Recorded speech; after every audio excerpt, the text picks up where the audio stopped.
সুবিসা হুজুর এলাকার জন্য বড় নিয়ামত, ঠিক কিনা? প্রশ্ন করতে পারেন কিভাবে নিয়ামত? আজকে এই মগদার জমিনে এমন একটা লাইটে পরিণত হয়েছে। এটা এই মগদা একসময় কি ছিল?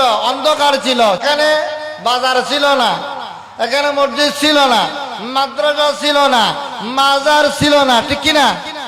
কিছুই ছিল না। এখানে অনেক কষ্ট করে মানুষ যাতায়াত করতো, ঠিক কিনা? এই ফলো তখন ছিল না। হুজুর কেবলা মসজিদ প্রতিষ্ঠা করে, হাফজাখানা প্রতিষ্ঠা করে, পরবর্তীতে এই মাদ্রাসা প্রতিষ্ঠা করে এই এলাকার জন্য একটা আলোকবর্তিকা সৃষ্টি করেছেন। সুবহানাল্লাহ বলেন না?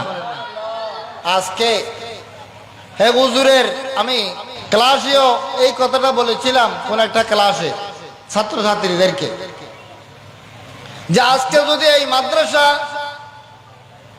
প্রতিষ্ঠিত না হতো, এই এলাকার কোন ছাত্রছাত্রী মাদ্রাসায় পড়ার সুযোগ ছিল না। হয়তো তারা কাগজে মাদ্রাসায় পড়তে পারতো, না হয় দিকে বধু মুন্সিপাড়া যেতে হইতো। কিন্তু ঘর থেকে সরাসরি এখানে এই এলাকার ভিতর মাদ্রাসায় পড়ে আলেম হতে পারা, মাদ্রাসায় পড়ে শিক্ষিত হতে পারা, এটা বড় নিয়ামত তোমাদের জন্য বলেছিলাম আমি।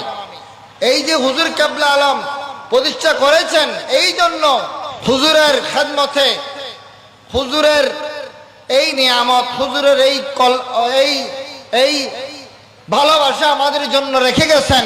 এই জন্য আমাদের সব সময় হুজুর কেবলা আলমের দ্বারস্থ হতে হবে, তার ফয়জ বরকত নিতে হবে। নেওয়ার জন্য আমরা এই এলাকাবাসী সব সময় আমরা এটা নিতে হবে। কারণ এখানে দেখতে পাচ্ছি, এখানে আমি আসার পরেতে আমি এসেছি প্রায় এখানে 4 বছর হতে যাচ্ছে, 4 বছর আলহামদুলিল্লাহ।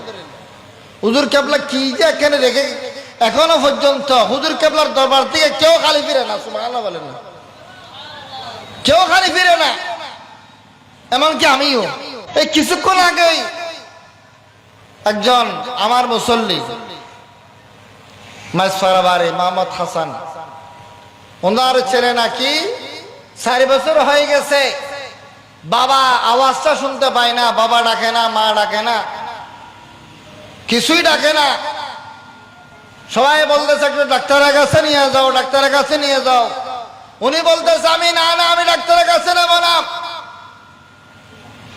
আমি ডাক্তারের কাছে না নিয়ে একটা মান্নত করেছি যে আমি হুজুর কেবলার মাদ্রাসায় 10টা মুরগি দেব। সুবহানাল্লাহ বলেন না?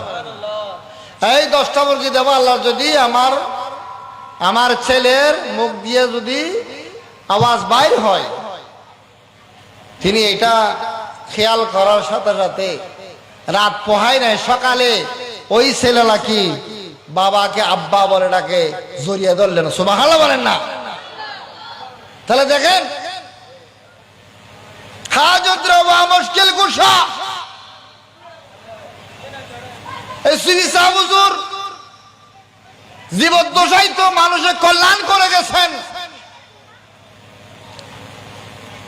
অভাবীর অভাব মোচন করেছেন। যার যার যে সমস্যা নিয়ে এসেছেন সেই সমস্যা তিনি মোচন করেছেন, ঠিক কিনা? কিন্তু এন্তেকালের পরও মানুষের এই যে আমাদের মাওলানা সব হাদিস শরীফ দিয়ে বুঝিয়ে দিয়েছেন, ঠিক কিনা? এটা তো আমাদের কথা, রসুলের কথা, রসুল এরশাদ করেছেন, হাদিসের কথা।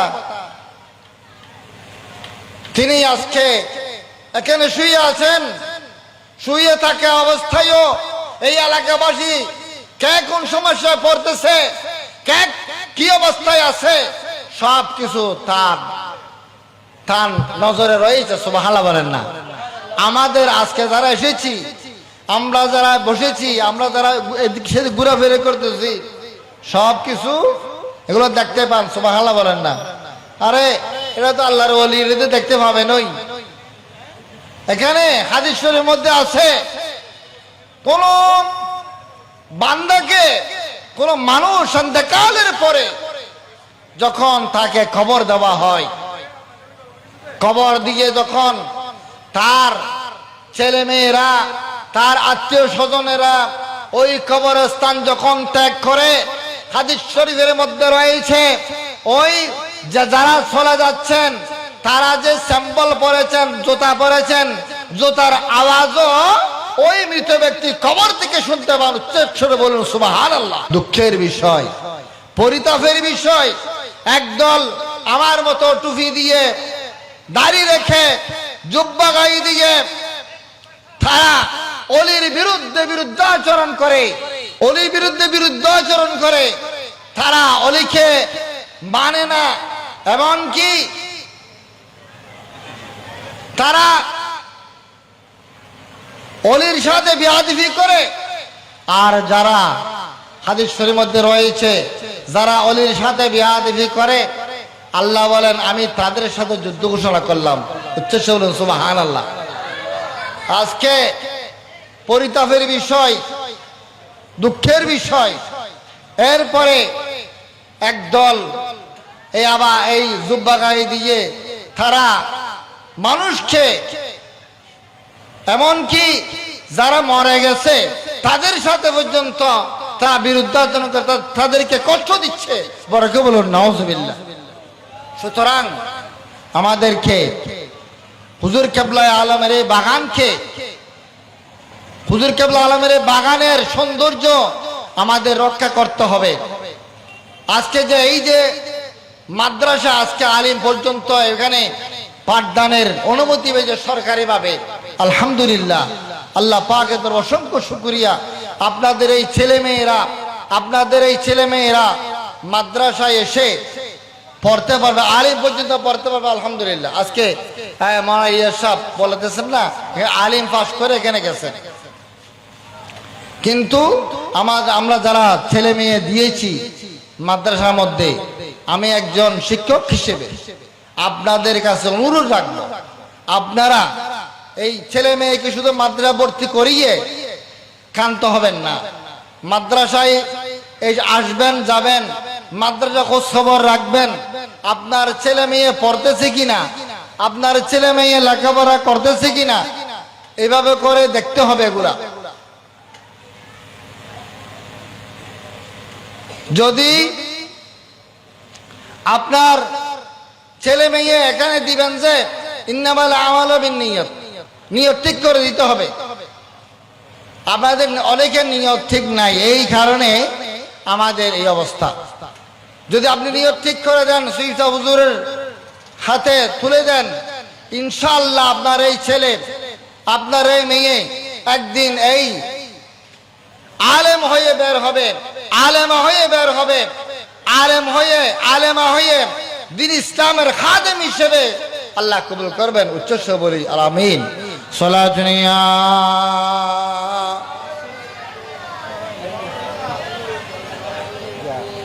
সালাতুনিয়া রাসূলুল্লাহ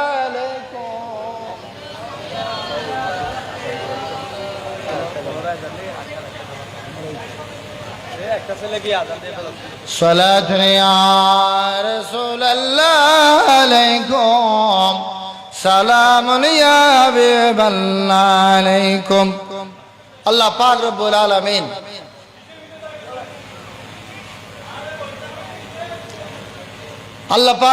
আলামিন ওরসের মধ্যে যারা অনেকে অনেকভাবে শরীক শামিল হয়েছেন, আজকের হুজুরের উসিলায় প্রত্যেকের নিয়ত কাবলা পূরণ করে দিকে আমিন বলেন না।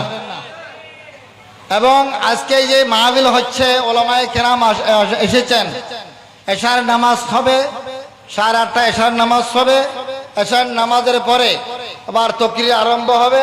সুতরাং আপনারা যারা বাইরে ঘোরাফেরা করতেছেন, অতি সহসাত এসে মাহফিল শুনে নিজের জীবনকে উজ্জীবিত করার জন্য, নিজের জীবনকে আমলে জিন্দেগিতে পরিণত করার জন্য এবং আহলে সুন্নাত ওয়াল জামাতের পদাঙ্ক অনুযায়ী চলার জন্য, আল্লাহ রাসূলের পথে মতো চলার জন্য, যেদিকে সুফি সাহ হুজুর চলে গেছেন, যে আমল করে গেছেন, যে কাজ করে গেছেন, সেগুলো নিজের জীবনে ধারণ করার জন্য আমাদের এই মাদ্রাসায় এই মাহফিলে এসে আমাদেরকে আসতে হবে। আল্লাহ পাক রব্বুল আলামিন আমাদের এই মাহফিল আল কবুল আর মঞ্জুর করুক, আমিন। সালাতুন ইয়া রাসূলুল্লাহ আলাইকুম, সালামুন ইয়া হাবিবাল্লাহ আলাইকুম, তো ये सुल्तान आलम या हबीबी जरो ये लुतो फसोए मा नजर कौन सलातुन या रसूलुल्लाह अलैकुम, सालामुन या हबीबाल्लाह अलैकुम। মানুষ, আমরা সবাই মানুষ। আল্লাহ পাক রব্বুল আলামিন আমাদেরকে আশরাফুল মাখলুকাত করেছেন। চন্দ্র, সূর্য, গ্রহ, নক্ষত্র এগুলো সব কিছু আল্লাহর সৃষ্টি, কিন্তু মানুষকে করেছেন আশরাফুল মাখলুকাত, সর্বশ্রেষ্ঠ জীব। কেন? আল্লাহ এদেরকে জ্ঞান দিয়েছেন, সুবহানাল্লাহ বলেন না?